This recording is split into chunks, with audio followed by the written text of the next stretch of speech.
En el día de hoy hablaremos sobre resistencias térmicas, que son una forma de simplificar el cálculo del flujo de calor a través de un material y una cierta configuración de este. Esto siempre bajo ciertas condiciones ideales. Por ejemplo, veamos este cubo de acá.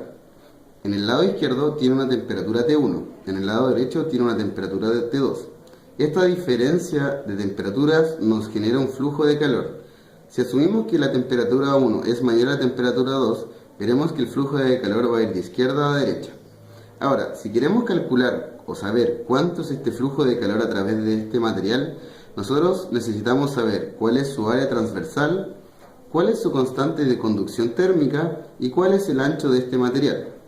Nosotros empíricamente podemos determinar que el flujo de calor es proporcional a su constante de conducción térmica, a su área transversal, a su diferencia de temperatura y a su vez es inversamente proporcional a su ancho dado. Si ahora nosotros este ancho dado lo hacemos infinitesimal, o sea, lo acercamos a cero, es decir, el límite de delta L se acerca a cero, nosotros llegamos a la ecuación de Fourier, que corresponde a que el flujo de calor es igual a menos la constante de conducción térmica por el área transversal y la gradiente de temperatura en el largo. Después de una debida manipulación matemática, nosotros podemos ver que el flujo de calor va a ser igual a la constante por el área partido el largo, el delta T. Y si observamos este término de acá, podemos decir que este es el término que corresponde a la resistencia térmica. Es decir, resistencia térmica es igual al delta L partido K por A. En otras palabras, a mayor largo, mayor resistencia. Por lo tanto, este material se va a resistir a este flujo de calor. A mejor conductividad, nosotros obtenemos un mayor flujo de calor y a mayor área, nosotros tenemos una menor resistencia, por lo que obtenemos una mayor conducción de calor. En este ejemplo, es muy fácil hacer la analogía con una resistencia eléctrica. Es decir, si nosotros tenemos un cable de cierto material, en su cara izquierda con un potencial eléctrico de V0, en su lado derecho un potencial V1, con un área transversal A, esta diferencia de potencial va a generar un campo eléctrico. Este campo eléctrico se va a encargar de mover las cargas que se encuentran dentro de este cable generando una corriente. Nosotros podemos decir que la corriente entonces va a estar determinada por la conductividad del material, por el campo eléctrico, por su área. En electroestática se puede calcular fácilmente el campo eléctrico. Esto viene determinado por la diferencia de potencial partido su largo. Si este campo eléctrico lo reemplazamos en la ecuación anterior, nosotros obtenemos que la conductividad por el área partido L por la diferencia de potencial nos dará la corriente. Si ven, este término de acá es muy parecido a este término de acá. Si hacemos la analogía, podemos ver que delta L partido la conductividad eléctrica por A va a ser muy semejante al delta L partido la conductividad térmica por A. O sea, podemos decir que son prácticamente iguales. ¿Por qué queremos hacer esta analogía? Porque en resistencias eléctricas nosotros tenemos lo que es llamado un potenciómetro, que es esto que está acá.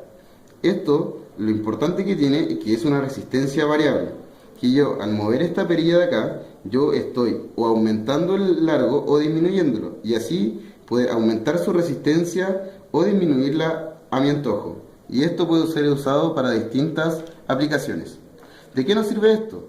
¿Será posible teorizar un potenciómetro térmico?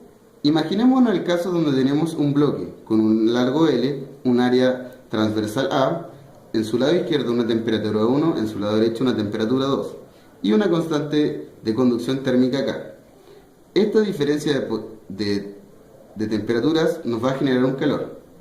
Ahora, queremos nosotros hacer que esto pueda variar su geometría para así variar su resistencia. Primero calcularemos su flujo de calor. Entonces, ocupando la ecuación de Fourier, nosotros llegamos que su flujo de calor va a ser igual a menos la constante por su área partido el largo por la diferencia de temperatura. Ahora, vamos a particionar este bloque de esta forma, generando que estos bloques de aquí tengan un cuarto del largo total y el área sea la mitad. y los vamos a desplegar en la siguiente configuración, donde vamos a tener también en el lado izquierdo una temperatura T1, en el lado derecho una temperatura T2, con una constante igual K, ya que es el mismo material, pero vamos a haber aumentado 4 veces su área y disminuido 4 veces su largo. Si ahora lo aplicamos en la ecuación de Fourier, nosotros calculamos que el flujo de calor va a corresponder a menos esta constante por 4 veces el área por la diferencia de temperatura, que es la misma que en el caso anterior, dividido el largo partido 4. Aquí podemos apreciar claramente que el flujo de calor es 16 veces mayor que en la configuración anterior. Por lo tanto, podemos decir que en esta configuración se está disipando y se puede absorber mejor el calor desde un lado a otro. Y en el caso anterior podemos ver que existe una aislación al flujo de calor y una gran resistencia a este. ¿De qué nos puede servir esto? Bueno, imaginemos en el caso de la cápsula Orión, que es una cápsula usada por la NASA para cuando una vez que enviemos gente a Marte y cuando quieran volver a la Tierra puedan entrar de forma segura a esta. Cuando una cápsula viene del espacio se encuentra bajo gran estrés térmico, por lo tanto necesita tener un escudo térmico. Si nosotros modelamos esta cápsula y vemos que esta parte de aquí es la parte donde están los astronautas y esta parte de acá abajo corresponde al escudo térmico, nos va a servir para cuando nosotros estemos reentrando y chocando con la atmósfera y el calor que esté entrando a esta cápsula sea muy grande. De esta forma nosotros aislamos el calor proveniente de afuera y mantenemos a salvo a los astronautas dentro de esta cápsula.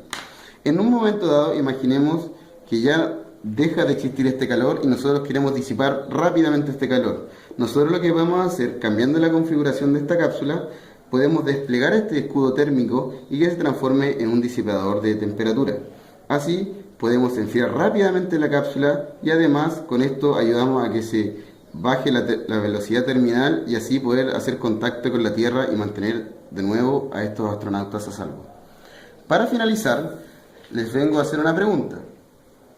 Si ya vimos que dentro de un cable una diferencia de potencial genera un campo eléctrico, que a su vez genera un flujo de energía, que en este caso va a ser la corriente, nosotros vemos que en una resistencia térmica vemos que la diferencia de temperatura me genera un flujo de energía, que en este caso va a ser un flujo de calor. ¿Será posible que exista un campo calorífico?